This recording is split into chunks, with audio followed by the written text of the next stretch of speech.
الحمد لله الذي وحده والصلاة والسلام على من لا نبي بعده وعلى آله وأصحابه الذين أوفوا عهدا.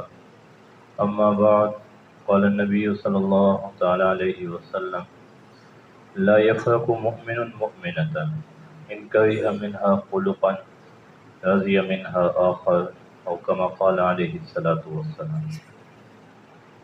یہ جو گھریلو معاملات ہیں یہ بڑے پیچیدہ ہیں. چھوٹی چھوٹی سی بات پہ میاں بیوی آپس میں بھڑک جاتے ہیں. شیطان جو ہے یہ روزانہ شام کو اپنی میٹنگ لگاتا ہے. سارے چیلوں سے سارے دن کی کارگزاری پوچھتا ہے کہ آج آپ نے کیا کیا. کوئی کہے گا قتل کروا دیا، کوئی کہے گا زنا کروا دیا، کسی کو شراب پہ لگا دیا. ہاں ٹھیک ہے، بس اس سے زیادہ نہیں کہتا. جو کہتے ہیں نا میاں بیوی کے درمیان لڑائی کروائی ہے، کہتے ہیں شاباش میرے پاس آ کے بیٹھ. مشکات کی روایت ہے، کھڑا ہو کے اس کا استقبال کرتا ہے، کہتا ہے میرے پاس آ کے بیٹھ، تو نے بڑا اچھا کام کیا ہے. جب میاں بیوی میں انبن ہوگی تو گھر کا سکون برباد ہو جائے.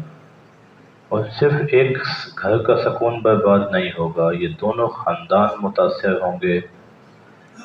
اس لیے نبی کریم صلی اللہ علیہ وسلم نے میاں بیوی سے جو متعلق احکامات ہیں بڑی تفصیل سے بیان کیے ہیں. ان میں سے ایک حکم یہ بیان فرمایا ایمان والا مرد جو ہے کبھی ایمان والی خاتون سے نفرت نہیں کر سکتا. انسان میں اللہ نے خوبیاں بھی رکھی ہیں، خامیاں بھی رکھی ہیں. ان کا منہا خلقا، اگر بیوی کی کوئی بات اس کو ناپسند لگتی ہے، اس میں کوئی خامی ہے، تو اس کی خوبی تلاش کر کے رضی منہا آخر، اس کی کوئی خوبی تلاش کر کے اس سے راضی ہو جائے گا. جب ہم گھروں میں صرف خامیوں پہ نگاہ کریں گے پھر گھر میں رہنا بڑا مشکل ہو جائے. تو یہ زندگی گزارنے کا حضور نے طریقہ یہ بتایا کہ خامی ہر بندے میں ہے. صرف انبیاء علیہ والسلام کی ذات خامیوں سے پاک ہے یا پھر فرشتے ہیں. یہ خوبی کو نہ خامی کو نہ دیکھے، خوبی کو تلاش کر کے اور اس سے کام چلائے. اسی کو اللہ نے قرآن مجید میں بیان کیا، فرمایا عسیٰ ان تکرہوہن ویجعل اللہ فیہن خیرا کثیرا. ہو سکتا ہے تم بیوی کو ناپسند سمجھو اور اللہ ان میں بہت زیادہ خیر رکھ دیں. ابن کثیر رحمہ اللہ نے یہاں کچھ احادیث نقل کی کہ خیر کثیر سے کیا مراد ہے. اللہ کون سی بہت زیادہ خیر اس میں رکھ دیں گے؟ جس خاتون کے بچے بچپن میں مر جاتے ہیں یہ بہت بڑی خیر ہے، بہت بڑی خیر. اس پہ حدیث نقل کی، نبی کریم صلی اللہ علیہ وسلم نے فرمایا ما تعدون الرقوب فیکم، اولاد کی نعمت سے محروم تم کس کو سمجھتے ہو؟ صحابہ نے جواب دیا کہ جس کی اولاد ہی نہ ہو. فرمایا نہیں، اولاد کی نعمت سے محروم وہ آدمی ہے جس کی اولاد میں سے کسی نے اس کی زندگی میں وفات نہیں پائی. جس کی زندگی میں اس کی اولاد وفات پا گئی ہے یہ اس کے لیے بہت بڑی خیر ہے، اور خصوصاً جو بچپن میں بچے وفات پا جاتے ہیں. ہمارا یہ تو اتنی بڑی نعمت ہے کہ یہ محشر میں آئیں گے، اپنے والد اور والدہ کا ہاتھ پکڑیں گے یہ چھوٹے بچے، اور ان کو لے کے جنت میں جائیں گے. فرشتے کہیں گے ابھی حساب کتاب باقی ہے، حساب کتاب باقی ہے. یہ کہیں گے ابا اماں میری اماں میری ابا، جیسے چھوٹے بچے شور مچا دیتے ہیں. اللہ کہیں گے ان کو جانے دو جانے دو. یہ ایسا وہاں پہ شور مچا دیں گے. یہ تو خود معصوم ہے بیچارے، نہ انہوں نے کوئی غلطی کی اور نہ کوئی ان سے کوئی خطا ہوئی ہے. تو اللہ کے نبی جس کو خیر سمجھ رہے ہیں، ہمارے ہاں اس بات پہ گھر ٹوٹ رہے ہیں. کیا ہے جی، لڑکی کو 18 کی بیماری ہے، اس کے اپنے اختیار میں ہے، بچے وفات پا جاتے ہیں، اس بات پہ طلاقیں ہو رہی ہیں. بھئی خاتون کو 18 کی بیماری ہے، اللہ کہہ رہے ہیں وَيَجْعَلُ اللَّهُ فِيهِنَّ خَيْرًا كَثِيرًا، اللہ ان میں بڑی خیر پیدا کر دیں گے، زیادہ خیر پیدا کر دیں گے. تو یہ جو میاں بیوی کا تعلق ہے اس میں اللہ نے بڑی حساسیت رکھی ہے، اور جانبین سے زیادتی ہوتی ہے، ایک طرف سے نہیں ہوتی۔ بیوی کے بارے میں فرمایا، دیکھو خیر متاع الدنیا المرأۃ الصالحہ، دنیا کا سب سے بہترین سامان، سب سے بہترین نفع کی چیز نیک بیوی ہے۔ اور نیک بیوی کی صفات میں یہ بیان فرمایا، اذا امرہ اطاعتہ، خاوند جب حکم دے خاوند کی فرما برداری کرے، جب خاوند گھر میں موجود نہ ہو تو اس کے مال میں اور اپنی آبرو میں اس کی حفاظت کرے، اپنے گھر میں کسی ایسے بندے کو نہ آنے دے جس سے خاوند ناپسند سمجھتا ہے اپنے میکے میں سے، تو اس کو نہ آنے دے، اس کے مال کی بھی حفاظت کرے، اپنی آبرو کی بھی حفاظت کرے، یہ نیک خاتون ہے۔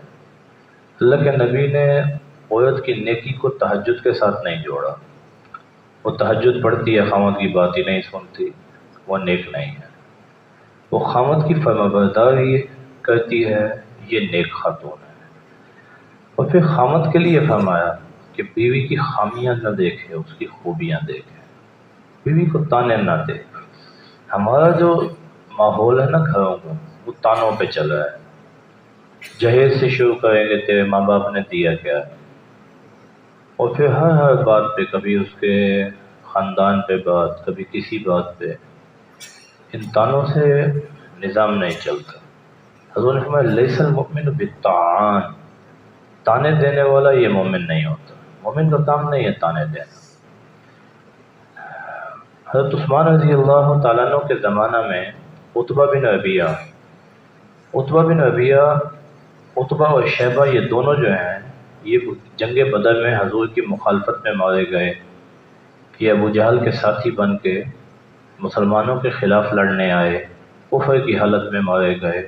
قیامت تک آنے والا مسلمان اس کو پتہ ہے کہ عتبہ بھی جہنمی ہے، شیبہ بھی جہنمی ہے۔ عتبہ کی بیٹی فاطمہ، اس کو اللہ نے اسلام کی توفیق دی، ان کا نکاح ہوا حضرت عقیل بن ابی طالب سے۔ ایک دن عقیل گھر آئے ہیں تو فاطمہ انسان ہے، والد کی یاد آئی ہوئی ہوتی ہے۔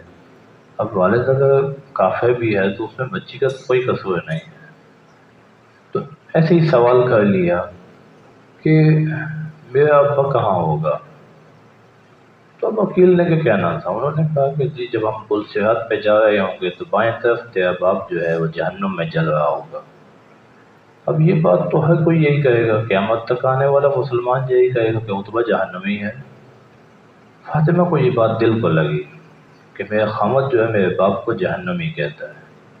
وہ شکایت لے کے گئیں حضرت عثمان رضی اللہ تعالیٰ عنہ کے پاس۔ وہاں مجلس میں حضرت عبداللہ بن عباس بھی موجود تھے، حضرت معاویہ رضی اللہ تعالیٰ عنہ بھی موجود تھے۔ حضرت عثمان نے کہا اتنی بڑی بات کہہ دی آپ کے خامد نے، اتنی بڑی بات۔ حضرت عثمان کو نہیں پتہ تھا کہ عتبہ جہنمی ہے۔ وہ پچھلے دنوں وہ عبد الشکور قادیانی گیا ڈونلڈ ٹرمپ کی حکومت میں، اس کو جا کے کہا مسلمان ہمیں کافر کہتے ہیں پاکستان کے، تو بھئی ٹرمپ کو کون سا مسلمان کہتے ہیں، اس کو بھی تو کافر کہتے ہیں۔ تو اس کے پاس شکایت لے کے گیا، تو عقیل بن ابی طالب نے جب اس کو جہنمی کہا ہے تو حضرت عثمان نے بھی تو اس کو جہنمی ہی کہنا تھا نا۔ لیکن حضرت عثمان نے کہا اس انداز میں بیوی کی دل آزاری کرنا یہ مناسب نہیں ہے، اچھا آپ گھر جائیں، ہم آپ کے لیے کچھ کرتے ہیں۔ حضرت معاویہ اور حضرت عبداللہ بن عباس دونوں کو کہا آپ جا کے ان کا فیصلہ کریں۔ اب جب یہ مجلس سے نکلے، حضرت معاویہ نے پوچھا عبداللہ کیا فیصلہ ہونا چاہیے؟ حضرت عبداللہ بن عباس کہنے لگے اتنا دل دکھا دیا بیوی کا، مجھے تو نہیں لگتا یہ ایک گھر میں اکٹھے رہ سکیں گے، ان کی تو جدائی کروانی پڑے گی۔ حضرت معاویہ رضی اللہ تعالیٰ عنہ فرمانے لگے یہ دونوں حضور کا خاندان ہے، میں تو صلح کی کوشش کروں گا، آگے چلتے ہیں دیکھتے ہیں کیا معاملہ ہوگا۔ جتنے میں یہ گھر پہنچے تو بیوی بھی گھر پہنچی۔ عقیل نے کہا کہاں گئی؟ کہنے لگے میں آپ کی شکایت لے کے گئی تھی امیر المؤمنین کے پاس، تو اس نے معافی مانگ لی، صلح ہو گئی۔ یہ دروازے میں پہنچے، اندر سے میاں بیوی کی ہنسنے کی آواز آ رہی ہے، یہ واپس آ گئے، شکر ہے اللہ تعالیٰ نے یہ معاملہ رفع دفع کر دیا۔ اب دیکھیں اتنی بڑی حقیقت، خامد اس کا اظہار بیوی کے سامنے کر رہا ہے، اس کی دل آزاری ہو رہی ہے، صحابہ اس کو اتنا ناگوار سمجھ رہے ہیں کہ ان کی طلاق تک نوبت آ رہی ہے۔ اور ہمارے یہاں تو کوئی حقیقتیں نہیں ہیں، صرف گھٹیا پن ہے اور کچھ بھی نہیں۔ بچی جہیز میں کیا لائی ہے، اس پہ ساری زندگی اس کو تانے دیتے ہیں، اس فلاں کے جی فلاں موقع پہ تیری عید نہیں آئی، فلاں موقع پہ تیرے گھر والوں نے یوں نہیں کیا۔ ان گھٹیا باتوں کی وجہ سے گھروں کا سکون برباد کیا ہوا ہے۔ تو اگر ہمارے دور میں صحابہ کی عدالت ہوتی تو کیا عالم ہوتا، بس پھر ہم اس کو خود ہی سوچ سکتے ہیں کہ اتنی بڑی حقیقت کا اظہار خامد کے لیے وہ جائز نہیں سمجھتے کہ وہ اپنی بیوی کو کہتے ہیں اب آپ جہنمی ہیں، حالانکہ صحابہ خود بھی تو یہی کہتے ہیں نا کہ وہ جہنمی ہیں۔ وہی گھروں کا جو سکون ہے وہ برباد ہوا ہے۔ ہم نے نبی کریم صلی اللہ علیہ وسلم والی معاشرت نہیں سیکھی۔ حضور نے جو زندگی اور جو گھر میں رہنے کے آداب بیان کیے ہیں وہ نہیں ہم نے سیکھے۔ حضرت عمر گھر گئے، بیوی کو ڈانٹا، بیوی نے کہا کوئی جواب دیا، کہنے لگا اچھا تو مجھے جواب دیتی ہے، کہنے لگی آپ کیا ہو، آپ کی بیٹی حضور علیہ الصلوۃ والسلام کو جواب دیتی ہے۔ حضرت عمر طیش میں آئے، حضرت حفصہ کو آ کے ڈانٹا، کہنے لگے تو حضرت عائشہ کو دیکھ کے جرأت کر گئی ہے، ورنہ تیری نہ شکل اچھی ہے اور نہ تیری کوئی حیثیت ہے، یہ تو حضور میرے تعلق کی وجہ سے تجھے برداشت کر رہے ہیں، تو آئندہ جواب نہ دیا کر۔ تو جب اللہ کے نبی کی گھر والیاں اللہ کے نبی کو جواب دیتی ہیں تو ہماری کیا حیثیت ہے؟ اللہ نے خاتون کی فطرت بڑی عجیب بنائی ہے اور مرد کے اندر تحمل اور حوصلہ رکھا ہے کہ اگر وہ کبھی کوئی بات کر بھی دے تو آدمی کو برداشت کرنی چاہیے۔ اس لیے حضور نے فرمایا خیرکم خیرکم لأہلی وانا خیرکم لأہلی، تم میں سے بہترین آدمی وہ ہے جو اپنے گھر والوں کے ساتھ بہترین ہے، اور میں الحمدللہ تم سب میں اپنے گھر والوں کے لیے سب سے بہترین ہوں۔ تو ہماری امت، ساری امت بہترین ہے، لیکن ان میں سب سے بہترین آدمی وہ ہے جو اپنے گھر والوں کے لیے اچھا ہے۔ باہر تو بڑے اخلاق والا ہے، گھر گھستا ہے، بدتمیزی اور بد اخلاقی دکھاتا ہے، یہ امت کا بہترین آدمی نہیں ہو سکتا۔ بہترین ہونے کے لیے حضور نے معیار یہ بیان کیا کہ جو اپنے گھر والوں کے لیے بہترین ہے وہ امت کا بہترین آدمی ہے۔ اللہ ہمیں بھی ان میں سے بنا لیں۔ آخر دعوانا الحمدللہ رب العالمین۔ اللہم لک الحمد حمدا کثیرا طیبا کما انت اہل، ولک الشکر کما انت اہل، وصلی وسلم علی محمد کما انت اہل، وفعل بنا ما انت اہل ولا تفعل بنا ما نحن بأهله، انت اہل التقوی واہل المغفرہ، یا اول الاولین یا آخر الاخرین، یا ذا القوة المتین، یا راحم المساکین، یا ارحم الراحمین، یا اللہ یا رحمن یا رحیم، یا حی یا قیوم برحمتک نستغیث، یا ذا الجلال والاکرام، یا ذا الجلال والاکرام، یا رب لک الحمد کما ينبغي لجلال وجهك وعظیم سلطانك۔ ربنا ظلمنا انفسنا وان لم تغفر لنا وترحمنا لنكونن من الخاسرين۔ ربنا آتنا في الدنيا حسنة وفي الآخرة حسنة وقنا عذاب النار وقنا عذاب القبر وقنا عذاب الحشر وقنا عذاب الوداع۔